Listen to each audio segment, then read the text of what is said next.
जगद्धितां ईक्षितदिव्यकीर्तिं भक्तिप्रदां विश्वजनैकवन्द्यां ओङ्कारमूर्तिं सुविशुद्धचित्तां विद्यास्वरूपां शरणं प्रपद्ये।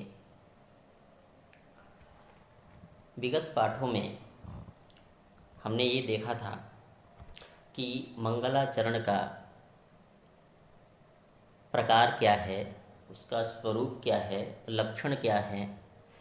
तीनों ही प्रकार के मंगलाचरणों का सामान्य स्वरूप से हम लोगों ने परिज्ञान किया। आज मंगलाचरण का फल क्या है, प्रयोजन क्या है, इस विषय पर चर्चा होगी। तो मंगलाचरण का प्रयोजन को लेकर के सबसे पहले मुक्तावलीकार ने लिखा, मंगलम ननु मंगलम न विघ्नध्वंसं प्रति नवा समाप्तिं प्रति कारणम विनापि मंगलम नास्तिकादीनां ग्रंथेषु निर्विघ्न परिसमाप्ति दर्शनात्। इस पंक्ति के सार अर्थ को समझने से पहले इसके पीछे की जो भूमिका है, यह पंक्ति क्यों आई है, उसके बारे में उस पर विवेचन करते हैं। आस्तिक और नास्तिक के भेद से दर्शन दो प्रकार के हमारे यहाँ कहे गए हैं।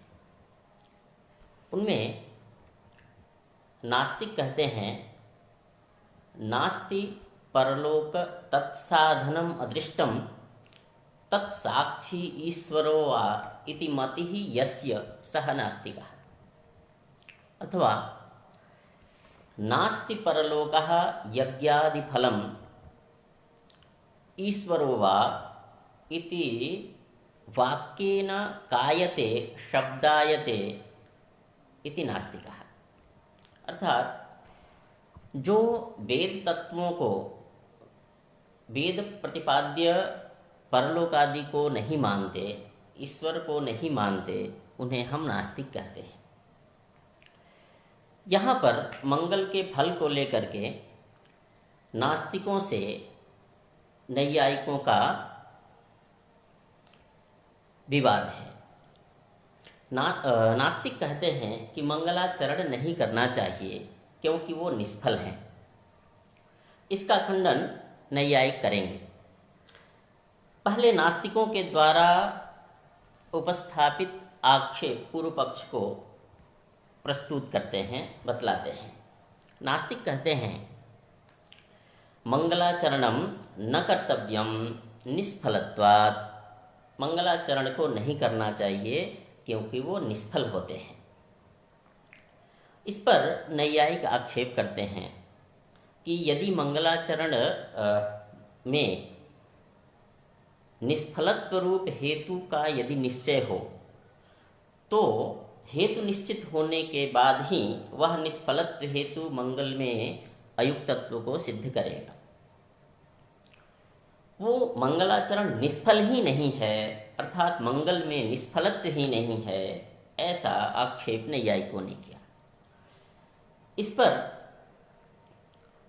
नास्तिक एक दूसरे अनुमान के द्वारा मंगल में निष्फलत्व को सिद्ध करते हैं। वो अनुमान है, मंगलम निष्फलम फल विशेष शून्यत्वात्। फल विशेष शून्यत्व हेतु के द्वारा मंगल में निष्फलत्व को सिद्ध करेंगे। पुनः यहाँ नैयायिक आक्षेप करते हैं कि यत्र यत्र फल विशेष शून्यत्वम तत्र तत्र निष्फलत्वम, यह व्याप्ति संभव नहीं है, यह व्याप्ति ठीक नहीं है। क्योंकि ज्योतिष्टोमादि जो यज्ञ हैं उनमें फल विशेष शून्यत्व हेतु है, परंतु निष्फलत्व रूप साध्य नहीं है। कैसे?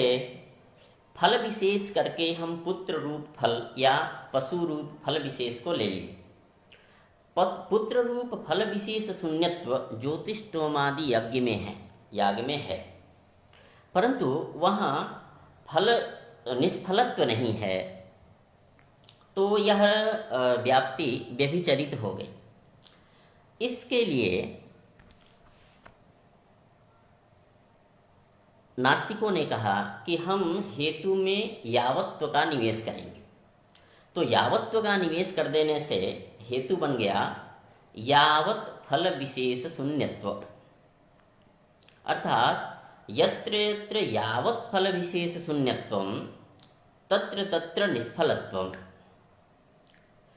यह यावत् फल विशेष शून्यः सह फल सामान्य शून्यः, ये सामान्य मुख व्याप्ति गृहीत हो जाएगी।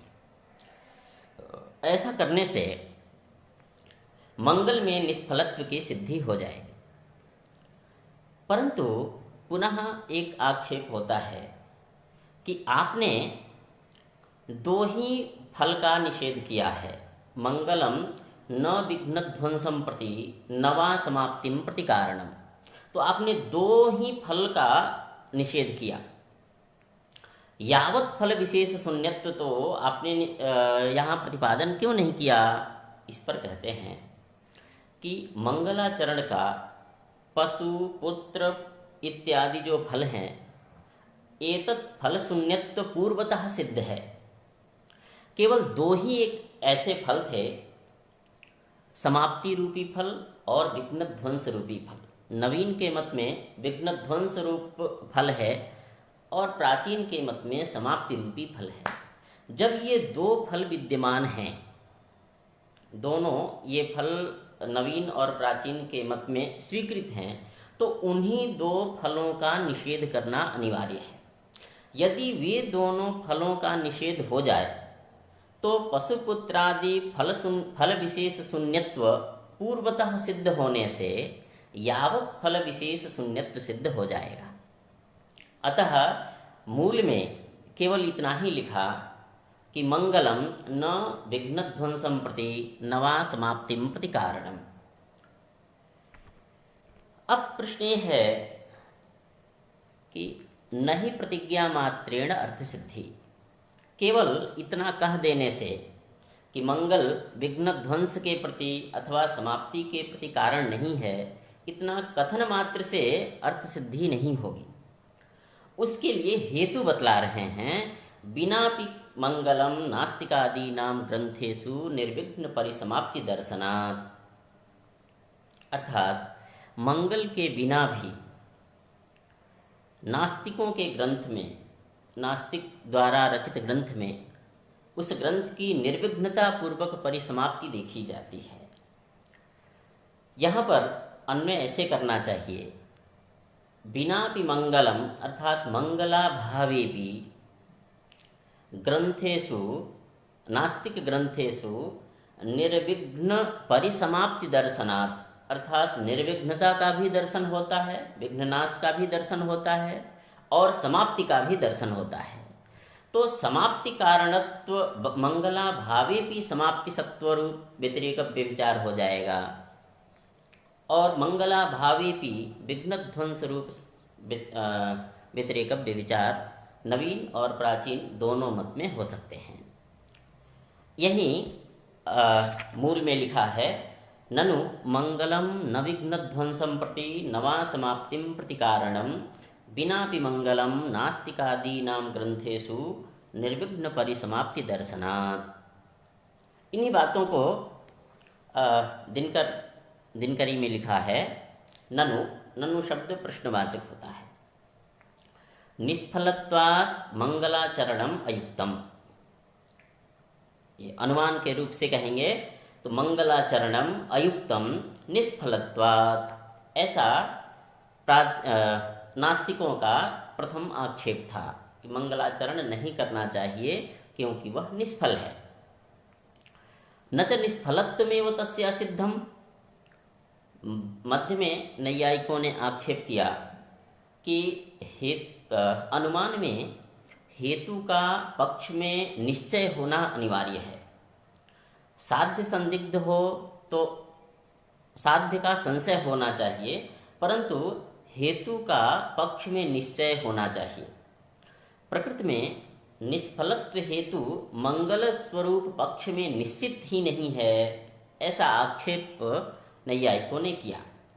उस आक्षेप का परिहार करने के लिए कहते हैं, न च निष्फलत्वमेव तस्य असिद्धम, ये नच का अन्वय यहाँ ला देंगे तो निष्फलत्वमेव तस्य असिद्धम इति न। कैसे? कहा फल विशेष शून्यत्वेन हेतुना तस्य साधनात्। हम एक दूसरा अनुमान बनाएंगे जिस अनुमान में फल विशेष शून्यत्व हेतु के द्वारा मंगल में निष्फलत्व को सिद्ध करेंगे। वो अनुमान का आकार होगा मंगलम निष्फलम फल विशेष शून्यत्वात् इत्यादि। ये लिखा है फल विशेष शून्यत्वेन हेतुना तस्य अर्थात निष्फलत्वस्य साधनात् इत्यभिप्रायेण आशंकते ननु इति। ननु जो मूल में लिखा है। अब कहा मंगलस्य कारणत्वाभावे व्यतिरेक व्यभिचार रूप हेतुम आह बिना पीति। कहा था कि नहीं प्रतिज्ञा मात्रेण अर्थ सिद्धि। केवल इतना कह देने से कि मंगल विघ्न ध्वंस के प्रति अथवा समाप्ति के प्रति कारण नहीं है, इतना कथन मात्र से कारणत्व का खंडन नहीं होगा। उसके लिए व्यतिरेक व्यभिचार का प्रतिपादन कर रहे हैं। बिनापि मंगलम नास्तिकादीनां ग्रंथेषु निर्विघ्न परिसमाप्ति दर्शनात्।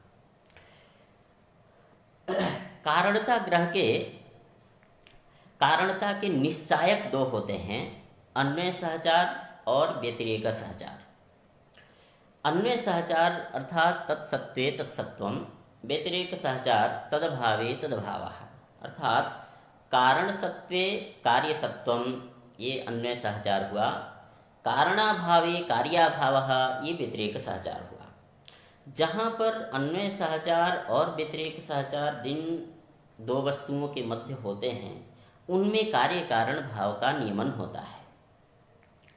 जहाँ पर कार्य कारण भाव हो उन कार्य कारण भावों का विघटक भी दो होते हैं, एक अन्वय व्यभिचार और व्यतिरेक व्यभिचार। व्यतिरेक व्यभिचार, अन्वय व्यभिचार का अर्थ होता है जहाँ कारण हो परंतु कार्योत्पत्ति न हो, वो अन्वय व्यभिचार होगा। जहाँ पर कारण न हो और कार्य की उत्पत्ति हो जाए, अर्थात कारणत्वेन अभिमतस्य अभावेपि यत्र कार्योत्पत्तिः तत् व्यतिरेक व्यभिचारः। जहाँ पर कारणत्वेन अभिमत पदार्थ न रहे और कार्योत्पत्ति हो जाए, उसका सामान्य लक्षण बनेगा कार्याधिकरण वृत्त्यभावा प्रतियोगी कार्यकत्वम। अर्थात कार्य के अधिकरण में रहने वाला जो अभाव, उस अभाव का प्रतियोगी यदि कारण हो जाए तो वहाँ व्यतिरेक व्यभिचार माना जाता है। प्रकृति में व्यतिरेक व्यभिचार का दृष्टांत, व्यतिरेक व्यभिचार बतला रहे हैं कि नास्तिकों के ग्रंथ में समाप्ति रूपी कार्य है परंतु मंगल नहीं है। तो कार्याधिकरण यदि आत्मनिष्ठ प्रत्याशित्या बनाना हो तो कार्याधिकरण हुआ आत्मा, समाप्ति अधिकरण होगा आत्मा। उस आत्मा में हम अभाव लेंगे मंगलम नास्ति, मंगलाभाव का प्रतियोगी मंगल हो जाएगा। तो समाप्ति अधिकरण वृत्त्यभाव प्रतियोगित्व मंगल में आता है, अतः यहाँ व्यतिरेक व्यभिचार होता है। यह व्यतिरेक व्यभिचार जिन दो वस्तुओं के मध्य होगा तो उन दोनों में व्यतिरेक व्यभिचार होने से क्या होता है, तो कहते हैं कि जिनके मध्य व्यतिरेक व्यभिचार होता है उन दोनों में कारणत्व का विघटन, उन दोनों में कार्य कारण भाव नहीं होता है। जैसे प्रकृति में मंगल में समाप्ति रूप कार्य कारणत्व प्रतिपादित किया गया था, यदि व्यतिरेक व्यभिचार हो गया तो व्यतिरेक व्यभिचार से समाप्ति कारणत्व मंगल में बाधित हो जाएगा। वो अनुमान मुखेन हम समझ सकते हैं। उस अनुमान का आकार होगा मंगलम विघ्न ध्वंस निरूपित कारणत्वाभाववत् अथवा समाप्ति निरूपित कारणत्वाभाववत् व्यतिरेक व्यभिचारात् अथवा कार्याधिकरण वृत्तभाव प्रतियोगित्वात्, ऐसा हम अनुमान करेंगे। यह व्याप्ति बना लेंगे। यह कार्याधिकरण वृत्त्यभाव अभाव प्रतियोगी भवति, सह तन्निरूपित कारणत्वा भाववान भवति। जैसे घटाधिकरण वृत्त्यभाव प्रतियोगी रासभः घट निरूपित कारणत्वा भाववान।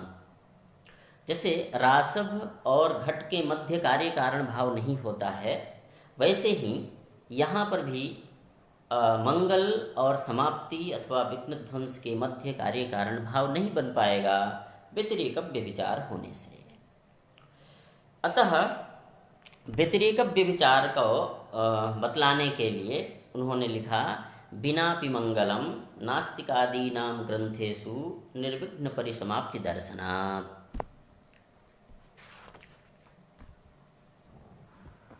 हाँ,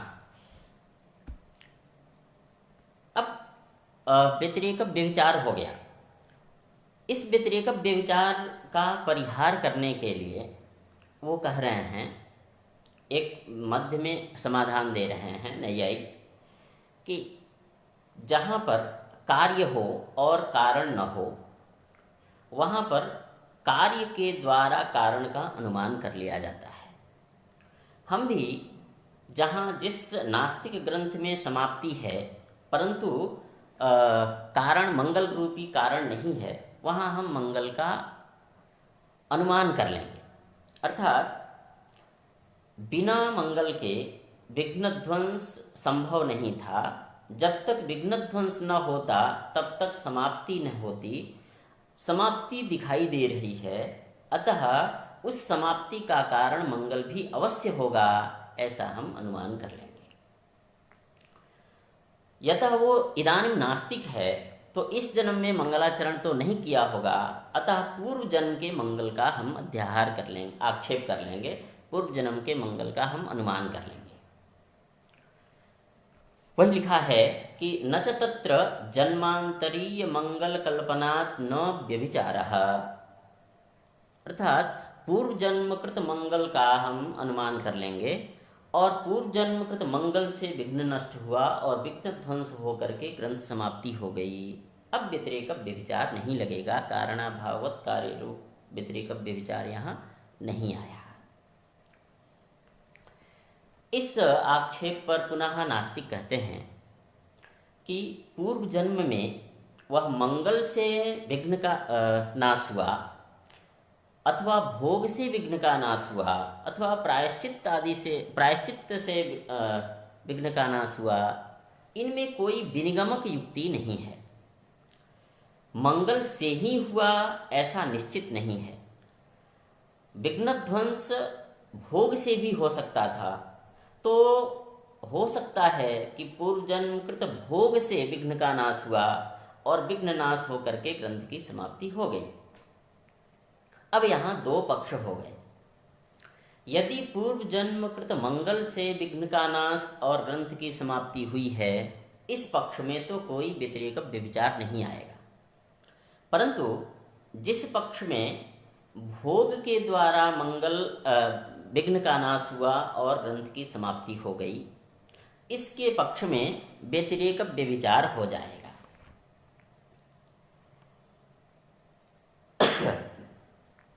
मंगल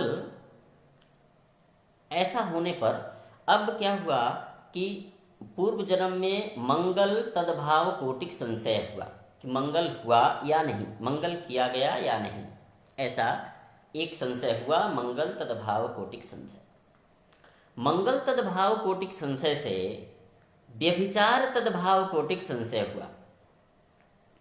अर्थात यहाँ व्यतिरेक व्यभिचार का संशय हुआ। यह व्यतिरेक व्यभिचार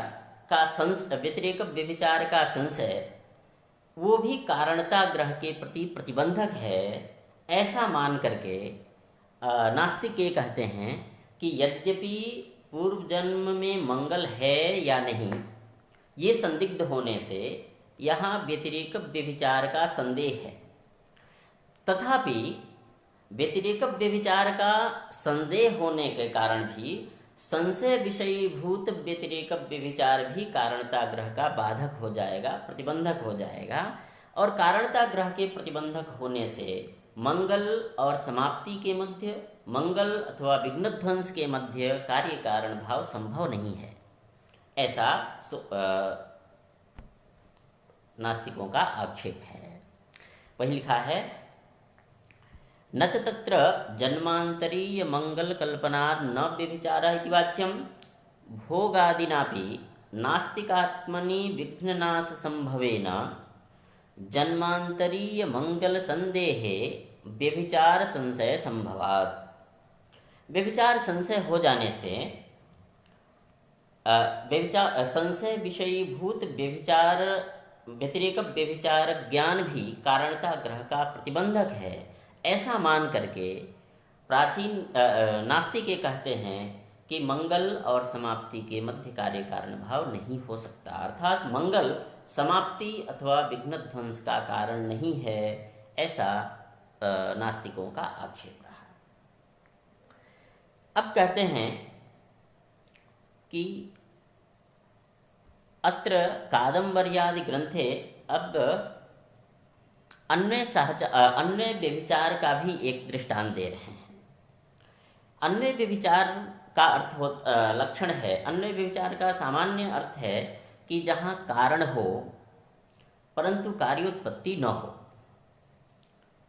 उसका लक्षण करते हैं स्वाधिकरण वृत्त्यभाव प्रतियोगी कार्यकत्वम अन्वय व्यभिचारत्वम। यहाँ व्याख्या करते समय समास कर देंगे, स्वस्य अधिकरणम स्वाधिकरणम, स्वाधिकरण वृत्तिश्च स्वाधिकरणे वृत्ति यस्य तत् स्वाधिकरण वृत्ति, स्वाधिकरण वृत्तिश्चासौ अभावश्च इति स्वाधिकरण वृत्त्यभावः, स्वाधिकरण वृत्त्यभावस्य प्रतियोगी इति स्वाधिकरण वृत्त्यभाव प्रतियोगी, स्वाधिकरण वृत्त्यभाव प्रतियोगी कार्यम यस्य तत् स्वाधिकरण वृत्त्यभाव प्रतियोगी कार्यकम तस्य भावः स्वाधिकरण वृत्त्यभाव प्रतियोगी कार्यकत्वम्। अर्थात जहाँ मंगल जैसे रासव के रहने पर भी, कारणत्वेन अभिमत रासव के रहने पर भी घट स्वरूप कारण न हो, कार्य न हो, तो रासभाधिकरण वृत्त्यभाव घटाभाव तत्प्रतियोगी कार्य हो गया घट, तत्कत्व रासव में आ जाता है। वैसे ही यहाँ प्रकृति में भी मंगल के रहने पर भी जहाँ समाप्ति रूपी कार्य नहीं हुआ, वहाँ पर समन्वय करेंगे तो मंगलाधिकरण हुआ आत्मा, नास्तिक आत्मा, अथवा ऐसा विघ्नवान आत्मा, उसमें समाप्ति रूपी कार्य नहीं है, तो मंगलाधिकरण आत्मा में समाप्ति ही नास्ति ऐसा भाव मिल जाएगा। तत्प्रतियोगित्व समाप्ति रूपी कार्य में तत्कत्व मंगल में आ जाता है, अतः यहाँ अन्वय व्यभिचार हो जाता है। अन्वय व्यभिचार का दृष्टांत है कादंबरी। कादंबरी ग्रंथ में मंगलाचरण तो है, बाणभट्ट द्वारा रचित कादंबरी में मंगलाचरण तो है, परंतु उस ग्रंथ की समाप्ति नहीं हुई। जैसे यह दिनकरी ग्रंथ भी ऐसा ही है। दिनकरी के भी आदि में मंगलाचरण तो हुआ, लक्ष्मी पादयुगम प्रणम्य इत्यादि क्रम से, परंतु इस दिनकरी की समाप्ति नहीं कर पाए महादेव भट्टाचार्य। तो यहाँ अन्वय व्यभिचार हो जाता है। अन्वय व्यभिचार होने से, अन्वय व्यभिचार भी कारणता ग्रह का प्रतिबंधक होता है। तो जहाँ कादम्बर्यादि ग्रंथ में मंगल है और समाप्ति नहीं हुई, वहाँ पर अन्वय व्यभिचार होने से भी यह मंगल समाप्ति के प्रति अथवा विघ्न ध्वंस के प्रति कारण है, इस कारणत्व का व्याघात हो जाएगा, खंडन हो जाएगा।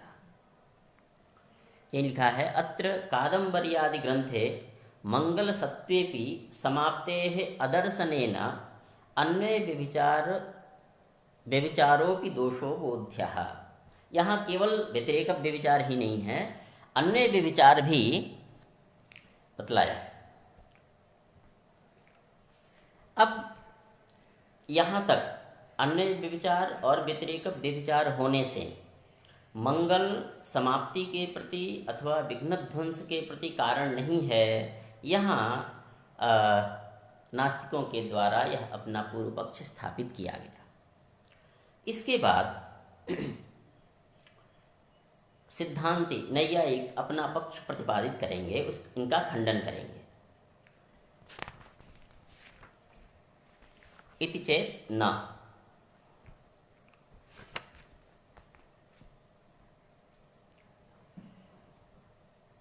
अब पहले खंडन करने से पहले नैयायिकों का अपना एक पक्ष है। वो कहते हैं कि मंगल करना चाहिए, क्योंकि वह समाप्ति रूप फल का जनक है। उसका वो कैसे सिद्ध होगा, तो कहते हैं वो हम अनुमान के द्वारा सिद्ध करेंगे। अनुमान का आकार बनाया, मंगलम समाप्ति फलकम समाप्त्यन्या फलकत्वे सति सफलत्वात् दर्शादिवत्। यहाँ पर पहले आक्षेप, जैसे नैयायिकों ने आक्षेप किया था नास्तिकों पर कि हेतु का पक्ष में निश्चय होना चाहिए, वैसे ही उनके द्वारा एक आक्षेप होगा कि मंगल में यहाँ पर प्रकृतानुमान में मंगल पक्ष है, समाप्ति कारणत्व समाप्ति फलकत्व साध्य है, समाप्त्यन्या फलकत्वे सति सफलत्व ये हेतु है। इस हेतु में विशेष्य दल है सफलत्व और विशेषण दल है समाप्त्यन्या फलकत्व। इस अनुमान में ये विशेष्या सिद्धि अथवा विशेषणा सिद्धि का परिहार करने से पहले मंगल समाप्ति रूपी फल जनक है, इस समाप्ति कारणत्व के प्रति जो व्यतिरेक व्यभिचार का संशय हुआ था, वो संशय विषयीभूत व्यतिरेक व्यभिचार के रहते मंगल समाप्ति कारणत्व रूप साध्य को सिद्ध कैसे कर सकता है, इस आक्षेप का उत्तर देते हैं दिनकरी में। व्यभिचार संदेहस्य ग्राह्य संशय रूपतया कारणता प्रत्यक्षे एव प्रतिबंधकत्वम् न तु अनुमितौ तत्र तस्यानुकूलत्वात्। नैयायिक कहते हैं कि आप नास्तिकों के द्वारा उपपादित जो व्यतिरेक व्यभिचार का संशय, वह व्यतिरेक व्यभिचार का संशय हमारे द्वारा उपस्थापित जो अनुमान है, उस अनुमान में साध्य संशय स्वरूप होगा। वो साध्य संशय स्वरूप कैसे होगा, उसको बतलाते हैं। व्यभिचार संदेहस्य ग्राह्य संशय स्वरूपतया। ग्राह्य संशय का मतलब साध्य संशय। अब यहाँ पर व्यतिरेक व्यभिचार का संशय और साध्य संशय दोनों एक कैसे है, दोनों में विलक्षण नहीं है, ऐसा कैसे हो गया, उसको पहले प्रतिपादित करते हैं। साध्य है समाप्ति कारणत्व, समाप्ति का मंगलम मंगलम समाप्ति कारणम अथवा समाप्ति फलकम समाप्त्यन्या फलकत्वे सति सफलत्वात्, ये हमारा पूरा अनुमान है। इस अनुमान में पक्ष मंगल, साध्य है समाप्ति फलकत्व अथवा समाप्ति कारणत्व। समाप्ति कारणत्व में कारणत्व क्या चीज है, तो कहते हैं कारण होता है कार्याव्यवहित प्राक्कालावच्छिन्न कार्याधिकरण वृत्त्यभावा प्रतियोगित्वम, ये कारण का लक्षण है। अर्थात कार्याधिकरण वृत्त्यभावा प्रतियोगी जो होता है उसको हम कारण कहते हैं। प्रकृति में कहीं समन्वय करके देखते हैं। घट और दंड के मध्य कार्य कारण भाव है, तो घट का कारण दंड है, इसमें समन्वय कैसे होगा?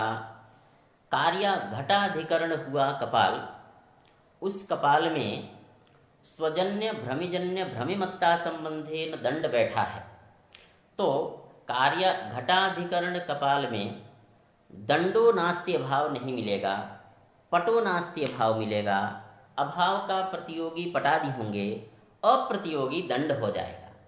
तो घटाधिकरण वृत्त्यभावा प्रतियोगित्व दंड में आया, अतः दंड कारण है घट का। इसमें भी कार्याव्यवहित प्राक कालावच्छिन्नत्व निवेश करना अनिवार्य है, अन्यथा घट कारणत्व का लक्षण घट में ही चला जाएगा। क्योंकि कार्य हो गया घट, घटाधिकरण कपाल में जैसे दंडो नास्ति भाव नहीं मिलता है, वैसे घटो नास्ति भाव भी नहीं मिलेगा। तो अभावा प्रतियोगित्व जैसे दंड में है वैसे ही घट में भी चला जाता है, तो घट में भी घट कारणत्वापत्ति आएगी। इस आपत्ति के परिहार करने के लिए कार्याव्यवहित प्राक कालावच्छिन्नत्व का निवेश करना चाहिए। ऐसा कर देने से घट घटाव्यवहित प्राक कालावच्छिन्न होकर के नहीं रहता है, उस प्राक काल में नहीं रहता है। अतः प्राक काल में घटो नास्ति अभाव मिल जाएगा, अभाव का प्रतियोगी ही घट हो जाएगा, अप्रतियोगी घट नहीं होगा, तो घट में घट कारणत्वापत्ति नहीं आएगी। इसी तरह से प्रकृति में समाप्ति कारणत्व का अर्थ हुआ समाप्त्यव्यवहित प्राक कालावच्छिन्न समाप्त्यधिकरण वृत्त्यभावा प्रतियोगित्व। समाप्ति का समाप्त्यधिकरण हुआ आत्मा, उसमें मंगलम नास्ति भाव नहीं मिलता है, अभाव का अप्रतियोगी मंगल होता है, इसलिए मंगल समाप्ति का कारण है। ये हुआ समाप्ति कारणत्व। अब यहाँ समाप्ति कारणत्व जो साध्य है उसका संशय कैसे होगा? मंगलम समाप्ति कारणम नवा, ये आकार हुआ साध्य संशय का। इसको परिष्कृत रूप में कहेंगे तो लिखेंगे मंगलम समाप्त्यव्यवहित प्राक कालावच्छिन्न समाप्त्यधिकरण वृत्त्यत्यंता भावा प्रतियोगी नवा। ये हुआ साध्य संशय। अब व्यतिरेक व्यभिचार देखते हैं कि व्यतिरेक व्यभिचार का संशय कैसा होता है। तो व्यतिरेक व्यभिचार संशय जानने से पहले व्यतिरेक व्यभिचार क्या है उसको देखते हैं। व्यतिरेक व्यभिचार का भी अर्थ है, व्यतिरेक व्यभिचार का भी लक्षण वैसे ही बनाते हैं, कार्य व्यवहित प्राक कालावच्छिन्न कार्याधिकरण वृत्त्यभाव प्रतियोगित्वम। अर्थात कार्याधिकरण वृत्त्यभाव प्रतियोगी जो होता है वही व्यतिरेक व्यभिचार होता है। अर्थात कारण जहाँ नहीं है कार्य हो जाए, अर्थात कार्य के अधिकरण में कारण न रहे तो कारणाभाव रहेगा, कारणाभाव रहने से कारणाभाव का प्रतियोगित्व कारण में चला जाएगा। इसके अनुसार व्यतिरेक व्यभिचार का आकार हुआ कार्याव्यवहित प्राक कालावच्छिन्न कार्याधिकरण वृत्त्यभाव प्रतियोगित्व, अभाव प्रतियोगित्व। उसका संशय कैसा होगा? प्रकृति में जो व्यतिरेक व्यभिचार है, समाप्ति के रहने पर मंगल, समाप्ति तो है परंतु मंगल नहीं है, अर्थात समाप्त्यधिकरण वृत्त्यभाव प्रतियोगी मंगल है।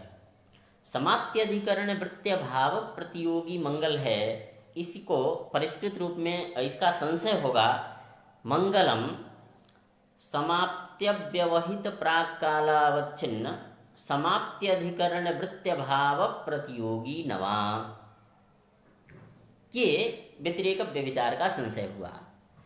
साध्य संशय हुआ मंगलम समाप्त्यव्यवहित प्राक्कालावच्छिन्न समाप्त्यधिकरण वृत्त्यभावा प्रतियोगी नवा, ये साध्य संशय हुआ। व्यतिरेक व्यभिचार का संशय हुआ मंगलम समाप्त्यव्यवहित प्राक्कालावच्छिन्न समाप्त्यधिकरण वृत्त्यभाव प्रतियोगी नवा, यह साध्य संशय हुआ। ये दो साध्य संशय और व्यतिरेक व्यभिचार संशय में कोई वैलक्षण्य नहीं रहा। कोई वैलक्षण्य न होने से ये दोनों व्यतिरेक व्यभिचार संशय और साध्य संशय, ये दोनों साध्य संशय स्वरूप हो गए। साध्य संशय को हमारे यहाँ पक्षता कहा जाता है, अतः यहाँ पर व्यतिरेक व्यभिचार संशय पक्षता विधेया इस अनुमिति में कारण हो गया। कारण होने से यह अनुमिति की उत्पत्ति में सहायक होगा, अनुमिति में बाधक नहीं होगा। इसलिए नास्तिकों के द्वारा उपस्थापित व्यतिरेक व्यभिचार का संशय नैयायिकों के यहाँ साध्य संशय हुआ। साध्य संशय होने से वह पक्षता विधेया कारण ही हो गया। कारण हो जाने से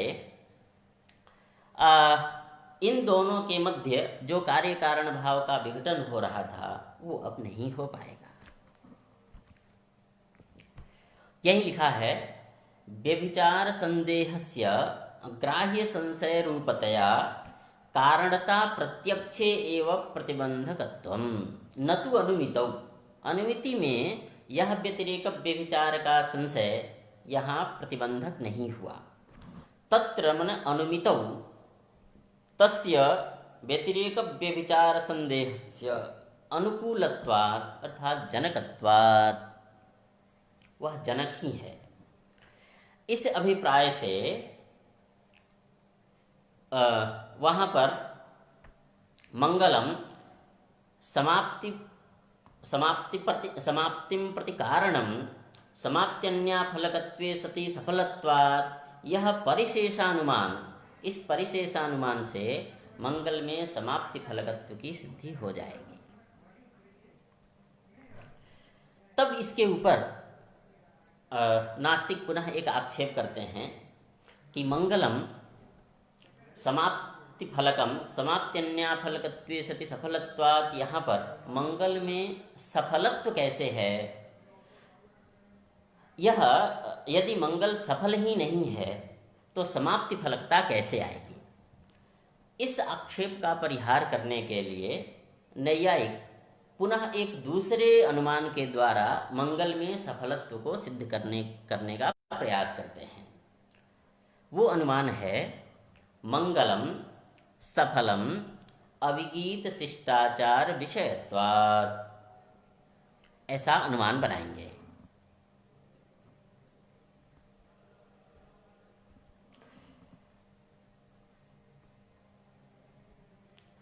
अब इस जो पूर्व वाला अनुमान था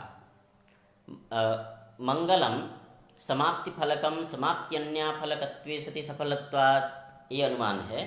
इस अनुमान में विशेष्या सिद्धि के परिहार करने के लिए मंगलम समाप्ति फलकम मंगलम सफलम अभिगीत शिष्टाचार विषयत्वात्, इस अनुमान के द्वारा मंगल में सफलत्व को सिद्ध करेंगे। यहाँ पर हेतु है अभिगीत शिष्टाचार विषयत्व। अभिगीत शिष्टाचार विषयत्व अर्थात अभिगीतश्चासौ शिष्टाचार विषयश्च इति अभिगीत शिष्टाचार विषयः तस्य भावः अभिगीत शिष्टाचार विषयत्वम्, ऐसा उसका अर्थ करेंगे। अभिगीत शिष्टाचार विषयत्वात्, अब पहले मूल कार्य के अनुसार इसमें एक एक हेतु घटक अभिगीत शिष्ट आचार विषयत्वादि पद हैं, तो एक एक पदों का पदकृत्य आरंभ करते हैं। यदि अभिगीत शिष्टा मंगलम सफलम अभिगीत शिष्टाचार विषयत्वात् इतने बड़े हेतु के स्थान पर केवल विषयत्वात् यही हेतु रखते तो क्या होता? तो कहते हैं कि यदि हम केवल इतना ही हेतु बनाएं विषयत्वात् अर्थात मंगलम सफलम विषयत्वात्, तो कहते हैं कि ऐसा कहने पर सुख में व्यभिचार हो जाएगा, क्योंकि सुख भी ज्ञान का विषय होता है। अहम सुखी, इस ज्ञान का विषय सुख है, तो ज्ञान विषय तो सुख में है, परंतु सुख सभी कर्मों का चरम फल है, सुख का कोई और फल नहीं होता। तो सुख सफल नहीं है, परंतु सुख में विषयत्व बैठा हुआ, ज्ञान विषयत्व सुख में है, वहाँ सफलत्व नहीं है। हेतु रहे और साध्य न हो तो उसको व्यभिचार कहते हैं। यहाँ पर सुख में व्यभिचार हो गया। इस व्यभिचार के परिहार करने के लिए आचार पद का प्रवेश कराया। आचार पद रख देने से आचार विषयत्वात् ये हेतु बना। आचार शब्द की शक्ति यद्यपि क्रिया में होती है, अर्थात क्रिया ही आचार पद वाच्य होता है, लेकिन क्रिया का विषय संभव नहीं, क्योंकि सविषयक कुछ ही पदार्थ होते हैं। ज्ञान, इच्छा, कृति, द्वेष, संस्कार, ये सब पदार्थ सविषयक होते हैं।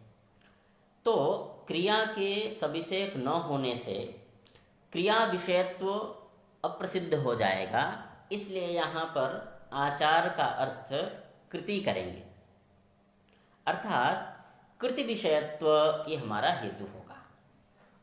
तो ऐसा कह देने से मंगलम सफलम कृति विषयत्वात् इतना हमारा हेतु होगा। ऐसा कहने से सुख में अतिव्याप्ति नहीं होगी, सुख में व्यभिचार नहीं होगा, क्योंकि सुख कृति का विषय नहीं है। अब कहते हैं कृति विषयत्व इतना कहने पर भी पुनः सुख में व्यभिचार हो जाएगा। कैसे?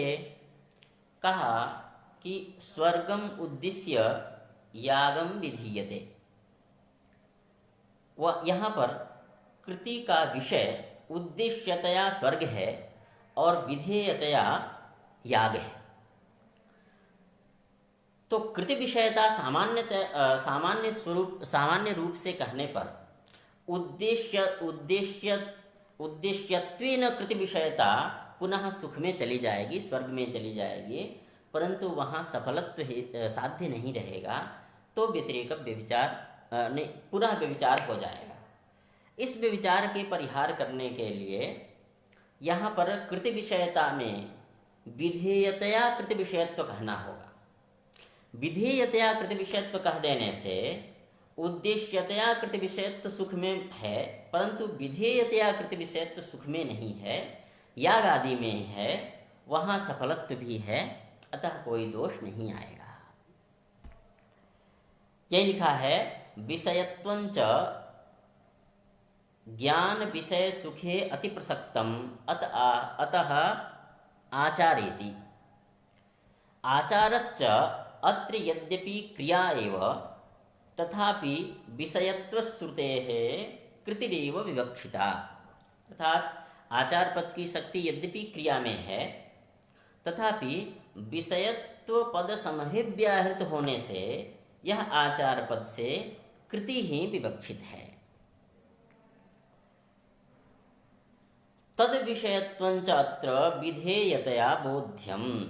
अर्थात कृति विषयत्व अगर केवल हेतु बनाए उसमें भी कृत विषयता विधेयतया कृत विषयता लेनी होगी, अन्यथा तेन फले न व्यभिचारः, अर्थात सुखे पुनः व्यभिचारो नास्ति।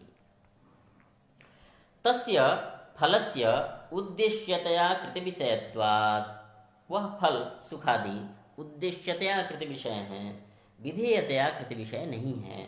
हमको विधेयतया कृत विषय चाहिए, इसलिए उसका परिहार हो जाएगा। कहते हैं कि कृति विषयता, विधेयतया कृति विषयता चैत्य बंधन में भी है। अतः लेकिन चैत्य बंधन का कोई फल हमारे शास्त्रों में नहीं बतलाया। इसका मतलब चैत्य बंधन निष्फल है, परंतु वहाँ विधेयतया कृति विषयता बैठी हुई है।